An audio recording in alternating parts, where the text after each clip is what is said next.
ગત શુક્રવાર 26 જુલાઈ 2024 થી 28 જુલાઈ 2024 દરમિયાન કરાટે ડો ફેડરેશન ગુજરાત દ્વારા આયોજિત ઓપન સ્ટેટ ચેમ્પિયનશિપ યુગ પુરુષ સ્વામી વિવેકાનંદ સ્ટેડિયમ આણંદ ખાતે યોજાઈ હતી, જેમાં શહેરની ચેમ્પિયન્સ દોજો માર્શલ આર્ટ્સ એકેડમીના ખેલાડીઓએ વડોદરા જિલ્લાનું પ્રતિનિધિત્વ કરીને મેડલ પ્રાપ્ત કર્યા હતા, જેમાં Liyakat Rathod kata gold, kumite gold, Ashay Shah kata silver, Kartik Tiwari kumite silver, Mahir Trivedi kumite bronze આ ખેલાડીઓએ મેડલ જીતીને વડોદરાનું ગૌરવ વધાર્યું છે. આગામી વેસ્ટર્ન ઝોન ચેમ્પિયનશિપમાં ખેલાડીઓ ગુજરાતનું પ્રતિનિધિત્વ કરશે. અમે લોકો આણંદના યુગ પુરુષ સ્વામી વિવેકાનંદ સ્ટેડિયમમાં સ્ટેટ લેવલ ટુર્નામેન્ટ રમવા ગયા હતા, જેમાં આશય શાહને કાતા સિલ્વર,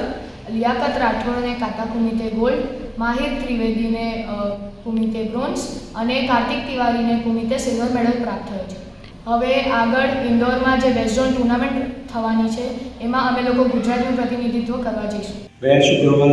26 જુલાઈ 2024 થી 28 જુલાઈ 2024 વચ્ચે આણંદ મુકામે રાજ્યકક્ષાની કરાટે સ્પર્ધાનું આયોજન કરાટે ડો ફેડરેશન ગુજરાત દ્વારા કરવામાં આવ્યું હતું, જેમાં વડોદરાનું પ્રતિનિધિત્વ ચેમ્પિયન્સ દોજો માર્શલ આર્ટ્સ એકેડમીના ખેલાડીઓએ પણ કર્યું હતું, જેમાંથી Liyakat Rathod કાતા કુમિતે gold, Ashay Shah kata silver, Kartik Tiwari kumite silver અને માહિર ત્રિવેદી કુમિતે બ્રોન્ઝ આ પ્રમાણેના મેડલ પ્રાપ્ત કર્યા છે. હવે વેસ્ટ ઝોન ચેમ્પિયનશિપ માટે જવાના છે, જેમાં એ ગુજરાતનું પ્રતિનિધિત્વ કરશે, જે ઇન્દોરમાં યોજાવાની છે.